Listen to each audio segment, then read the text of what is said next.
ایک تو سننے کی بات کی، دوسری بات کرنے کی۔ حضور علیہ الصلوۃ والسلام نے ارشاد فرمایا، جو مسلمان اپنے کسی بھائی کی قبر پر جاتا ہے اور وہاں جا کر سلام کرتا ہے، وہاں بیٹھتا ہے، مردہ سلام سنتا بھی ہے، جواب بھی دیتا ہے، اور جب تک بیٹھا رہتا ہے مردہ سکون بھی پاتا ہے۔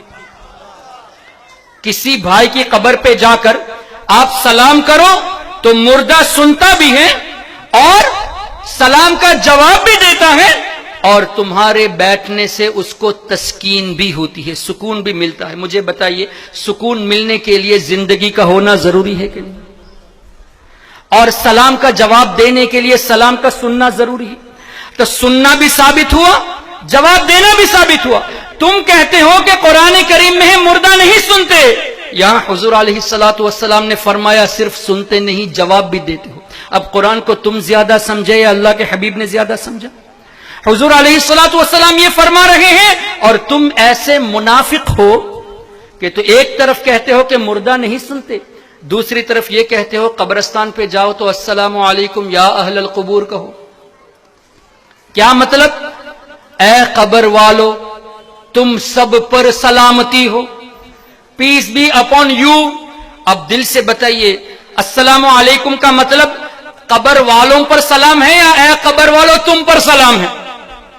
تم پر سلام ہے۔ Peace be upon you, so you are communicating directly with the person who is in the گریو۔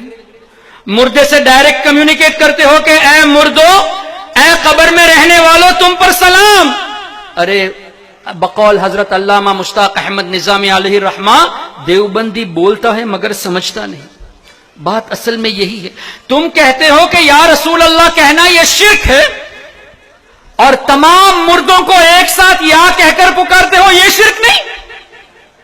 اپنے اسٹوڈنٹس کو تعلیم بھی دیتے ہو، اپنی کتابوں میں لکھتے بھی ہو کہ قبرستان پہ جاؤ تو السلام علیکم یا اہل القبور کہو۔ ایک قبرستان میں 1,00,000 مردے ہوں تو لاکھوں کو یا کہہ کے پکارتے ہو، یہ شرک نہیں۔ اور جن کے صدقے میں اللہ نے پوری کائنات بنائی ان کو یا کہہ کے پکارنا شرک ہے؟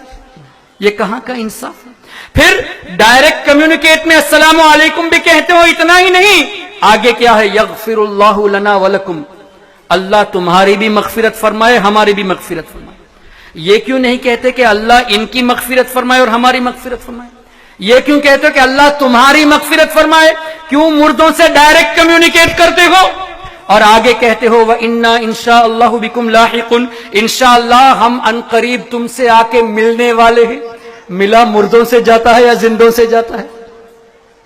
ایک طرف یہ کہتے ہیں کہ مردہ مرنے کے بعد ایک دم ختم ہو گیا، کوئی طاقت نہیں ہے، دوسری طرف ان کو سلام بھی ڈائریکٹ کرتے ہو، یا کہہ کے بھی پکارتے ہو اللہ تمہاری بخشش فرمائے، یہ بھی کہتے ہو، اور ہم تم سے آ کے ملنے والے ہیں یہ بھی کہتے ہو۔ کچھ دن پہلے الحمدللہ مدینہ شریف کی حاضری کے موقع پر 2 برطانیہ کے سٹوڈنٹس، یو کے 2 سٹوڈنٹس تھے، اس میں سے ایک نے مجھے مسجد نبوی شریف میں دیکھ لیا، میں مغرب کی اذان سے پہلے حاضری دے کر باہر جا رہا تھا، اس لیے کہ ہم الحمدللہ جو کچھ بھی ہے ڈنکے کی چوٹ پہ کہتے ہیں، وہابیوں کے پیچھے نماز نہیں پڑھتے، اور تم ایسے منافق ہو، ہم کو مشرک بھی کہتے ہو، ہمارے پیچھے نماز بھی پڑھتے ہو۔ ایک طرف ہم کو مشرک کہتے ہو، کافر کہتے ہو، اور ہمارے پیچھے نماز بھی پڑھتے ہو۔ ہم تم کو اگر وہابی کہتے ہیں تمہارے عقیدے کے مطابق، تو ہم ایسے پکے ہیں الحمدللہ ہمارے ایمان میں کہ تمہارے پیچھے نماز بھی ہم نہیں پڑھتے۔ میں نکل رہا تھا، وہ آ رہا تھا، مجھ سے دیکھے کہا آر یو حافظ احسان فرام سری لنکا؟ میں کہا جی الحمدللہ۔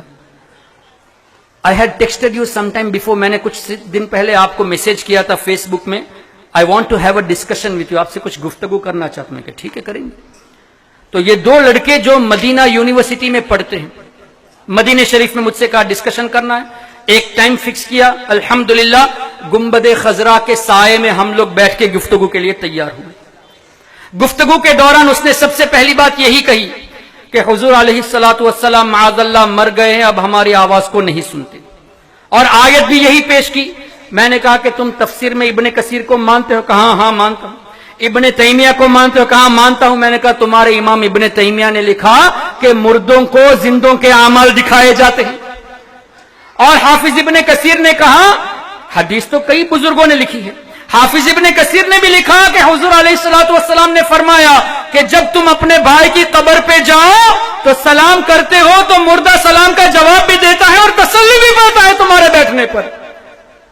پھر میں نے یہ کہا کہ تم یونیورسٹی میں یہاں پڑھتے ہو، تم نے کبھی پڑھا ہے مسجد نبوی شریف کے سامنے جو جنت البقیع شریف ہے قبرستان، وہاں جاتے ہو تو کون سی دعا پڑھتے ہو؟ کہا کہ السلام علیکم یا اہل القبور پڑھتے ہیں۔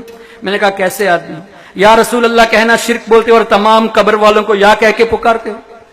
پھر میں نے کہا کہ اور کیا کہتے ہو؟ یہی بات، اللہ تمہاری بھی بخشش فرمائے ہماری بھی بخشش فرمائے، ہم عنقریب آ کے تم سے ملنے والے ہیں۔ میں نے کہا کہ عام مردوں سے بات تم کرتے ہو، یہ قبول کرتے ہو کہ مردہ سنتا ہے، یہ بھی قبول کرتے ہو کہ تم ان سے جا کے ملنے والے ہو، یہ بھی قبول کرتے ہو کہ یہ مردہ سلام کا جواب بھی دیتا ہے۔ کیسے مسلمان ہو؟ جس نبی کا کلمہ پڑھنے والا قبر میں سن بھی سکتا ہے، جواب بھی دے سکتا ہے، لیکن نبی نہیں سن سکتے۔ What a shame on you! You claim that the Muslims can hear, but the one who became Muslim because of Nabi sallallahu alaihi wasallam, he cannot hear. یہ کہاں کا انصاف ہے؟ الحمدللہ اس گفتگو میں وہ ایسا مطلب شرمندہ ہوا کہ کہا کہ میں مزید ریسرچ کر کے آپ سے گفتگو کرنے آؤں گا۔ 6 مہینے ہو گئے، ابھی تک اس کا بھی کوئی پتہ نہیں، اور انشاءاللہ قیامت تک یہ نہیں آئیں گے۔ ایک راستہ ہے کہ اپنی غلطی کو قبول کر کے توبہ کر لے اور سنی بن جائے، اس کے علاوہ بچنے کا اور کوئی راستہ نہیں ہے۔ تو حافظ ابن کثیر نے اس حدیث پاک کو نقل کیا، اور اس حدیث پاک کو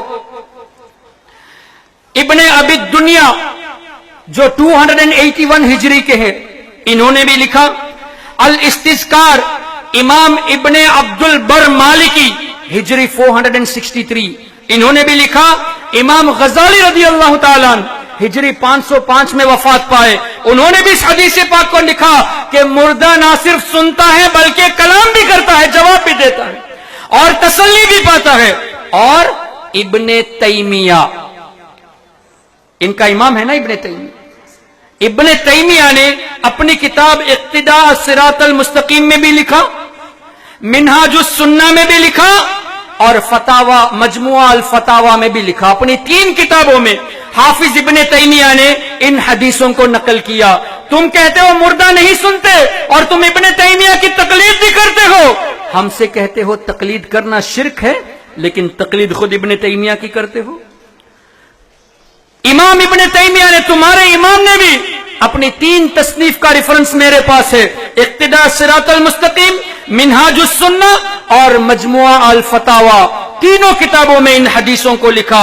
اور اسی طرح امام جلال الدین سیوطی نے اپنی تفسیر میں فتاوی للحاوی میں لکھا، اور ملا علی قاری رحمت اللہ علیہ نے مرقات میں اس حدیث پاک کو نقل کیا۔ اب تم یہ کہتے ہو مردہ نہیں سنتے، جبکہ تمہارے امام نے بھی کہا، ہمارے امام نے بھی کہا۔ اس کا مطلب کیا ہوا؟ تم نہ اپنے امام کی پیروی کرتے ہو، نہ ہمارے امام کی پیروی کرتے ہو، تم سرے سے قرآن کو اور حدیث کو مسکوٹ کرتے ہو۔ اب یہ ایسے چور ہیں کہ آپ کے سامنے قرآن کو بھی مسکوٹ کرتے ہیں، حدیث کو بھی مسکوٹ کرتے ہیں، اور کہتے ہیں کہ ہم قرآن و حدیث پر عمل کرنے والے ہیں، ہم حدیث کے علاوہ کوئی چیز قبول نہیں کرتے، قرآن کے علاوہ کوئی چیز قبول نہیں کرتے۔ ارے قرآن و حدیث کی روشنی ہی میں ثابت ہے کہ مردہ سنتا ہے، اللہ نے سننے کی